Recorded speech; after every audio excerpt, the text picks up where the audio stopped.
Hello YouTube, my name is Crumb and welcome to my tutorial on how to make an automated Minecraft server install wizard in Python. This script is designed for new players in order to automate and make server creation an easier and fun learning experience.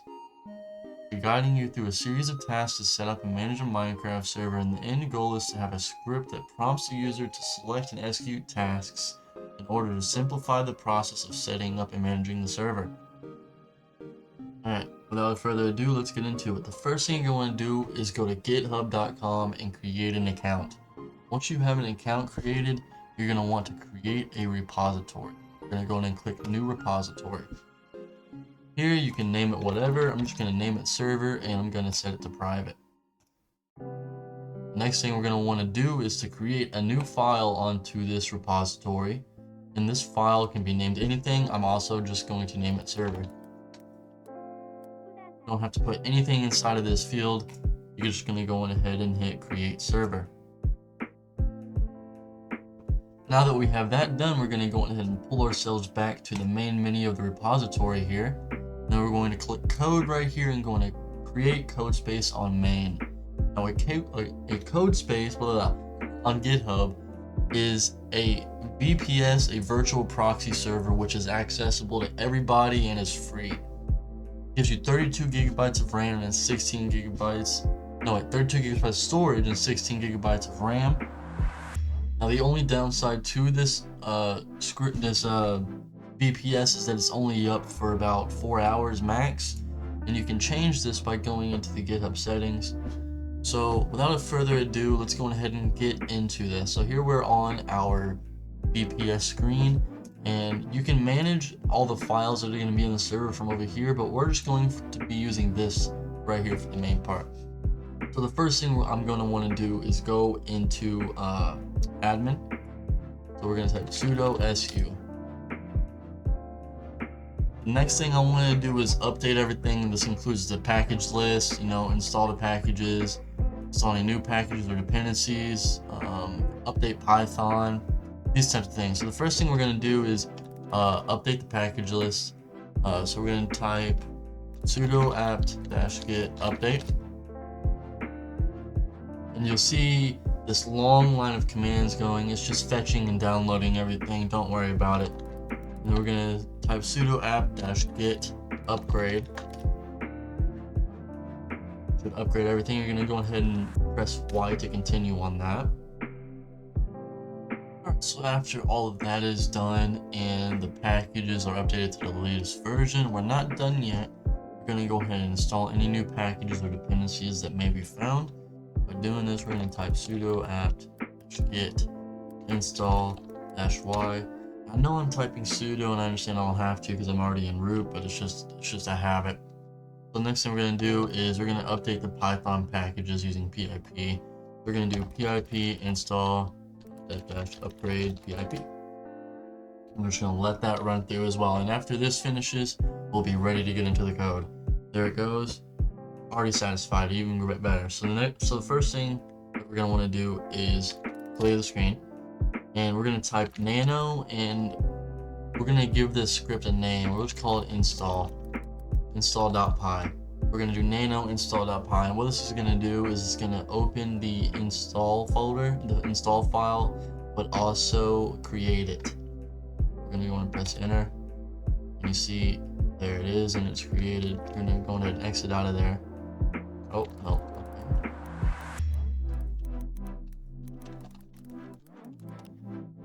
Save something in it, I guess. We'll just save it, and then we're going to bring this down and bring it up. This file is going to be the majority, or pretty much all of our script that we're going to be doing on this installer for this wizard. So the first thing we're going to want to do is, in this first section, import the necessary Python modules for executing sub-processes. These sub-processes include working with the operating system, handling the time, and creating sockets. So let's go ahead and do that. We're going to start by import sub-process, and then import platform, import OS,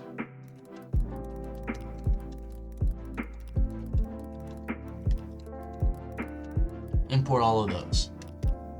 And now after we do that, we have all of our imports. We're going to go ahead and proceed to create the first function to clear the console screen based on the operating system.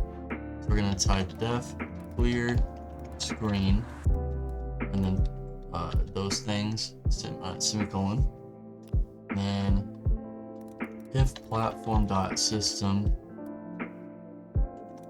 equal Windows subprocess.run cls shell equals true. Else, we're going to add an exception to this.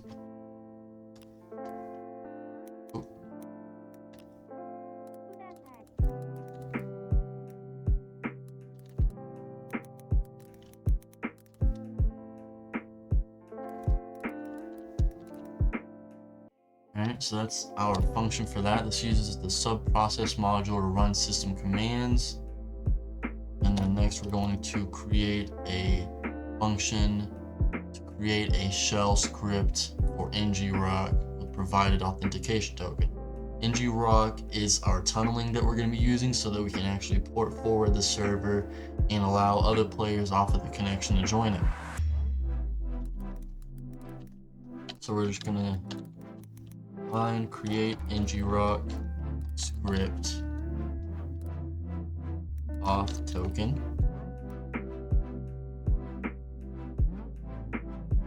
auth underscore token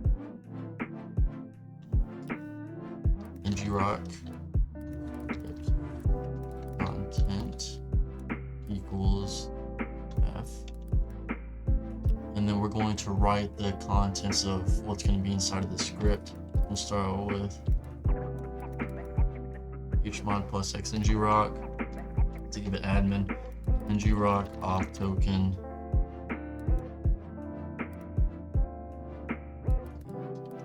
the input for the auth token, and then actually tunnel the ngrok. Finish it off quotes. Going to go ngrok script path equals, and then name the script ngrok script dot sh script, and with open ngrok script path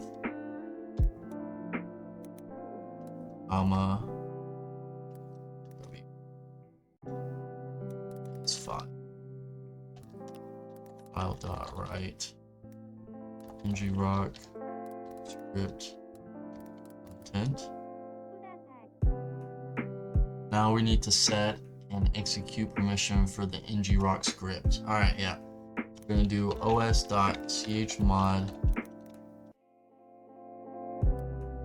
ngrok script path 00755 print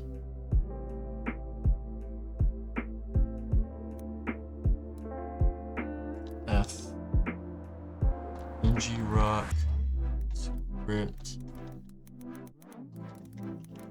created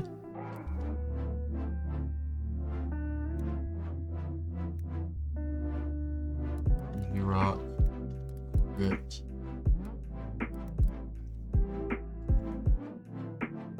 here the script content is written, and it's written to a file named ngrok script.sh, execute permission set.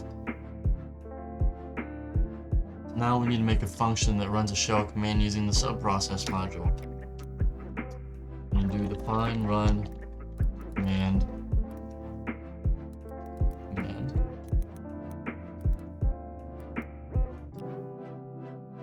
and then do subprocess.run command equals shell. Alright, After that, we'll create a function to execute the ngrok script.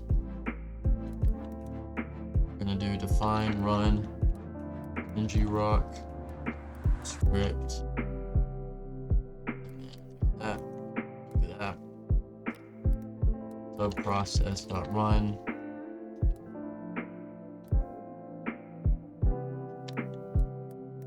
ngrok script.c. Add an st out.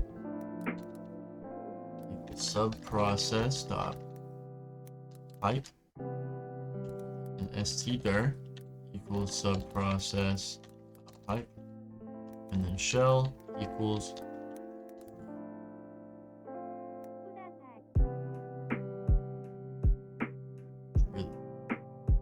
done correctly. Should be good. And now we're gonna create a new function to check files.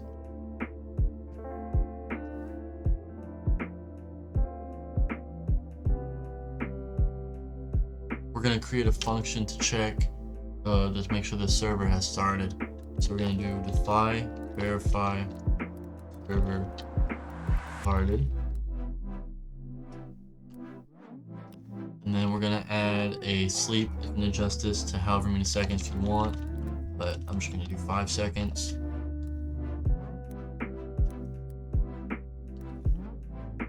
And then we're gonna do try.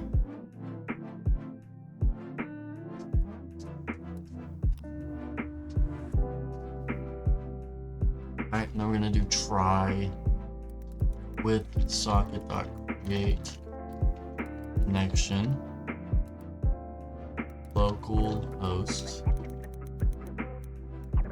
25565, and then timeout 1 is connection turn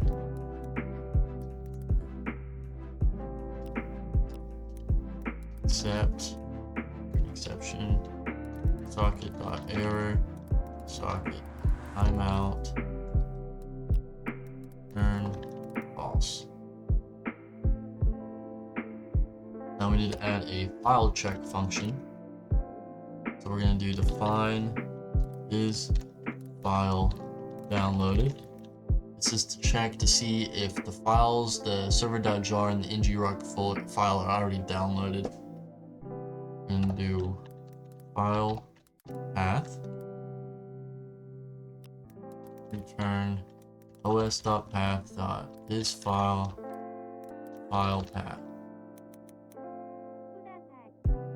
file path. Alright, and then we need something to check if the Minecraft server is started or not. And do define is server started.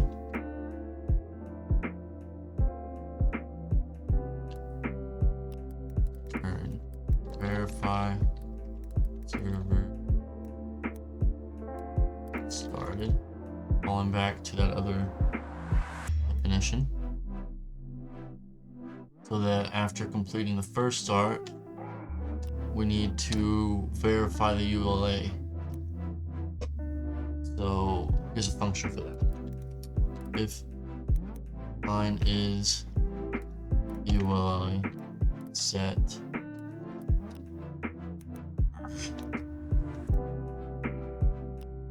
ULA path C with open ULA path read this file ULA content read return ULA equals true and ULA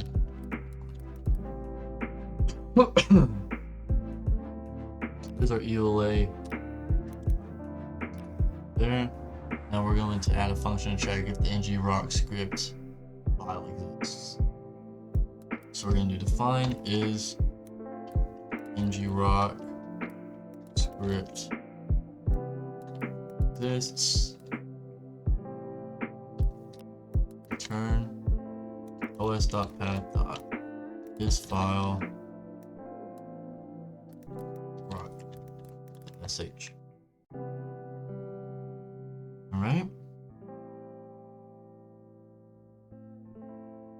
Next we'll want to add a function to check if ngrok is already running. We're going to define is ngrok running.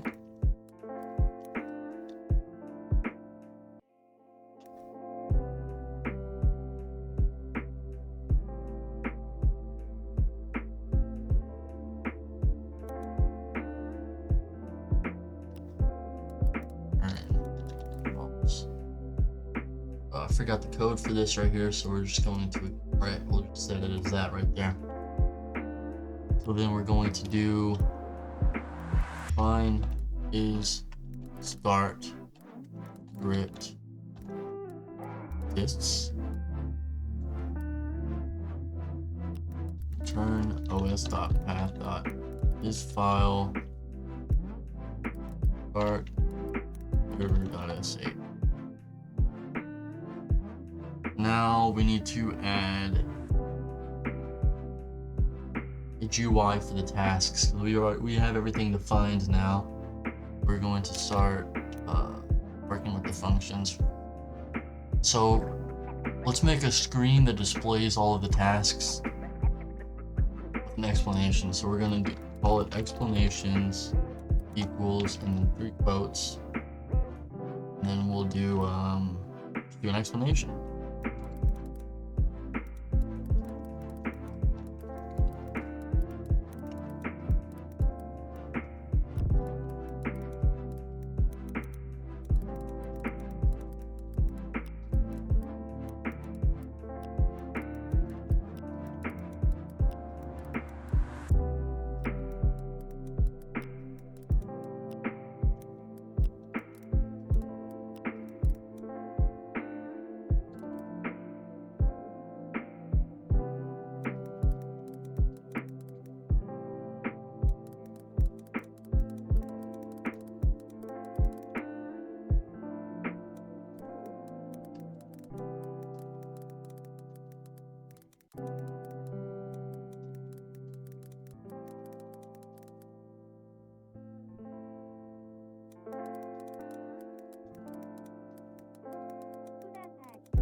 Alright, there we go.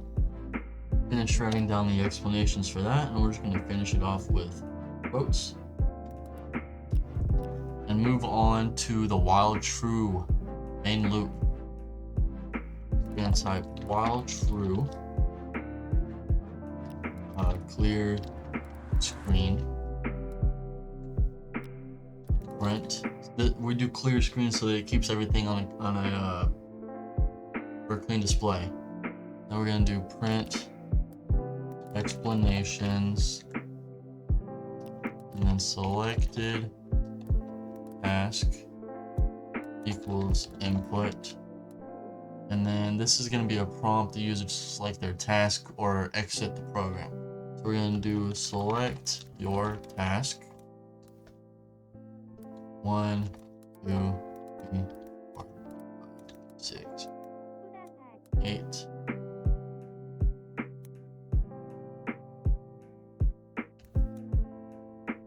Or exit to quit.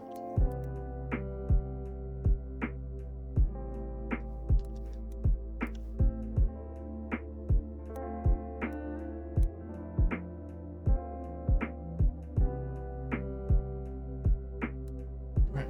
Yep. And then we're going to check if the user wants to exit the program. So if selected, task.lower, exit, and break. Now we're going to create the tasks, the actual tasks, so it'll execute based on the user input. Based on the user's choice, specific tasks are executed using the subprocess command, and various checks are performed using the defined functions. So with that, I'm going to start with task 1. So if selected, task equals 1, we'll add command to switch to root. We're going to need to use the subprocess to do this.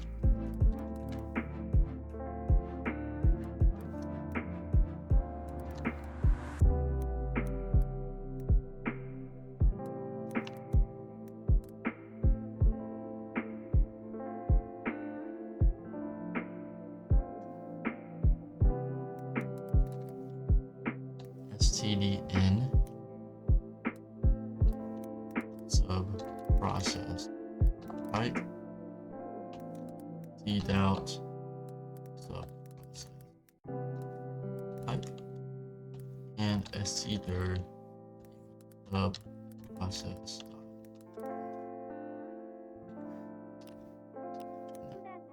Else if selected task equals to download the Minecraft server.jar and ngrok. So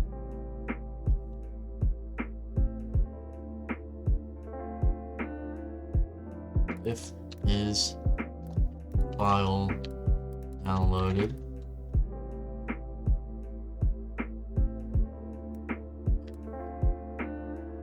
paper dash, we're just going to name the server from the download link applied in a second.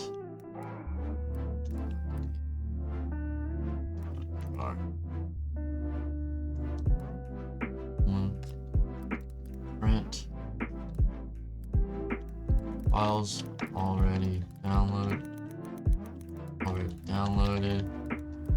skipping task. Else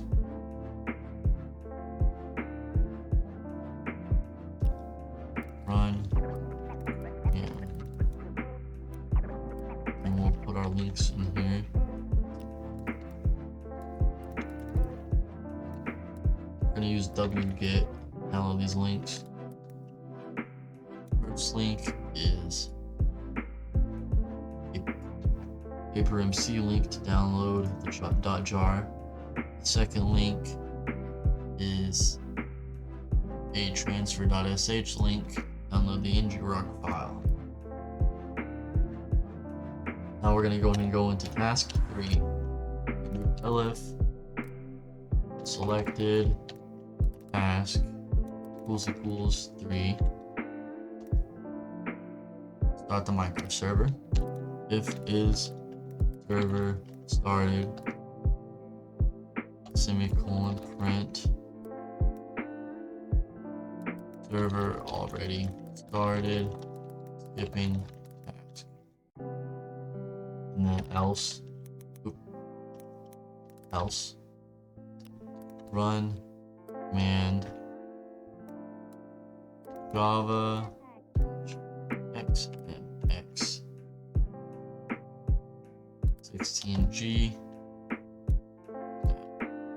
xms 1g dash jar paper dash 3.4 298 dot jar ngrok.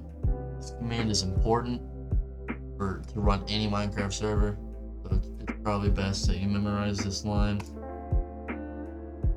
Then we're gonna do elif selected task equals 3.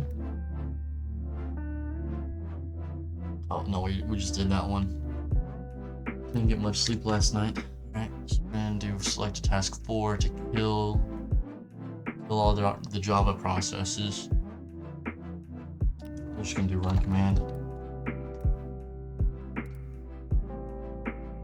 Sudo kill all -9 Java. Alright, and then we'll go on into task 5. Task 5. Check and set the EULA. Alright. elif selected task equals 5. If is EULA set print EULA set skipping task. Skip the task if it already exists, and else EULA path equals EULA.txt with open EULA path. Rewrite this code. W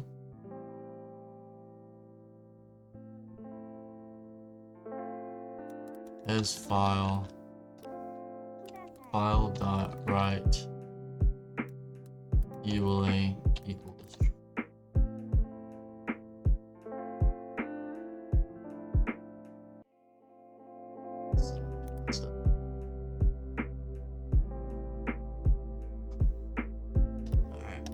Move to task 6. elif selected task equal 6. If is start script exists, print start script already exists, skipping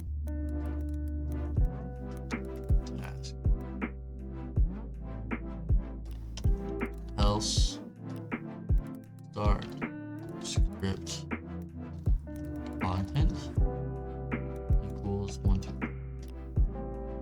no HTTP Java dash XM X 16G MS 4G jar paper 1.20.4 398.jar no GUI forward dev null 2 and 1 and. Basically what this command will do is make the server run in the background so that you can finish the script and run intro. With this, you won't be able to see the console, but there's a quick workaround for that, and I'll show you that in the end. But anyways, yeah, that's 6. gonna do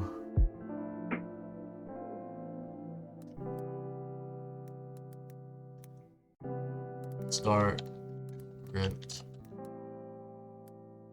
path equals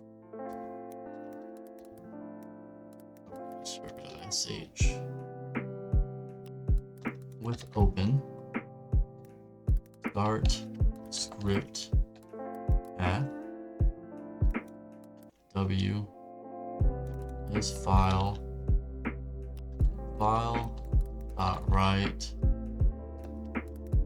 part script content, and then we're going to grant execute permissions and script. So do run command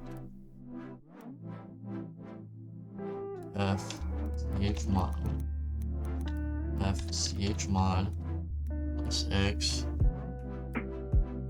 start script path, and we're going to do run command and f dot slash start script path. And we're going to verify that the server has started. If verify server started, print server started successfully, else print server booting up launch.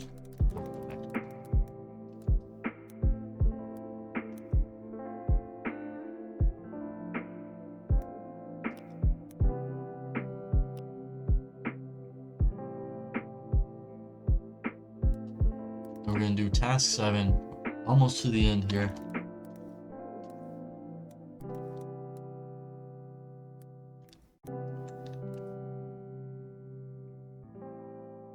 Port forward the server to allow other players to join. So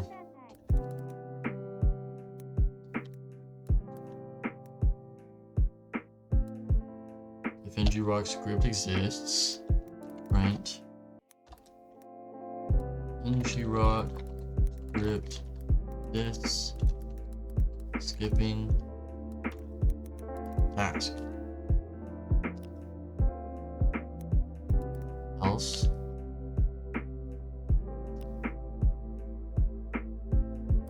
and then we're going to get prompted to put in our auth token.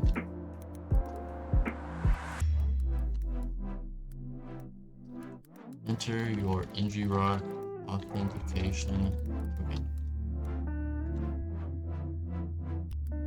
Create ngrok script auth token. Print run ngrok script.sh, execute it manually or run task 8.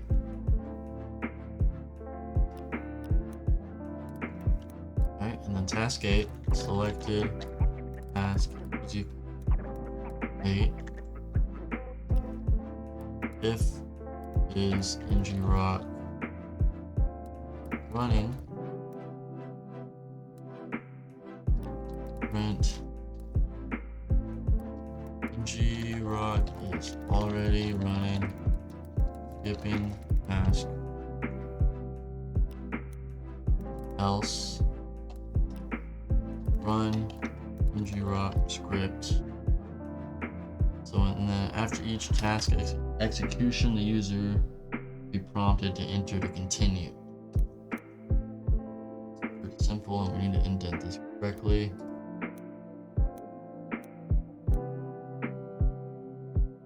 We're gonna do else at the very end, print invalid selection Please choose a task between 1, 2, 3, 4, 7. We're gonna do input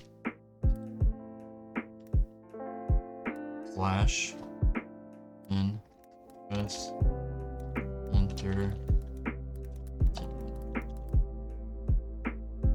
and that's our script. Alright, so now that the Python script is complete, we're gonna go on ahead and run this wizard and get our server started so that we can join it.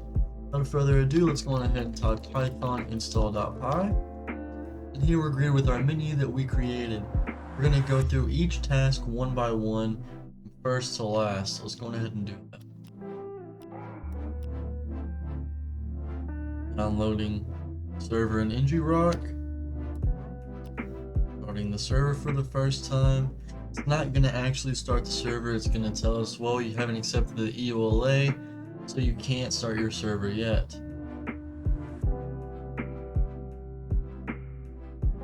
See, it's starting to make all the files here. See the EULA pop up here in a second. There it is. Now we're going to go ahead and do process 4 to kill all the Java processes and make sure that server.jar is still not running in the background because we don't want that. Go ahead and do that. Obviously not running. We're going to do 5 to check and set the EULA to true. And then we're going to type 6 to start the script for the server. This is going to create that script, but not only that, it's going to start that script. And there it goes, the server is booting up and is launched in the background. Now we're going to wait for that to go. Here in a second, you'll see all this world and all these files get created. It's part of the server. And once the worlds are done being created, we know the server is up and finished loading. And after that, we'll finish the task 7. So there goes loading the nether in the end. And everything's good. You know everything's good once it's green and it has this next to it. So we're gonna go ahead and press 7. And we're gonna get our ngrok token. You have to sign up for this. And there we go, we have that going. Now we're gonna go ahead and do our final step here. Press 8 to start port forwarding our server. Now you can see that we're being port forwarded, and we're gonna go here. We're going to go to that ngrok command. You can see right here, this is the ngrok, and this is the Minecraft server. We're going to go on ahead and click on follow link, or open in browser, right click and open in browser. And then we'll get sent to our ngrok web page where, let's try that again. Where we can copy this address right here. Do not include a TCP // We're going to take this IP address and plug it straight into Minecraft, press submit, and boom, your server is online. You're able to join this with you and your friends, no lag. All you guys can have a good and fun time together, hoot and a holler. So I hope this video was helpful. I hope you guys liked it. If you did, please like and subscribe. It's just to gain my own personal knowledge for my learning, but to have your guys' support would be great and awesome. Without further ado, I'm going to end this video here and go play some Minecraft. Have a good day, everyone. See ya.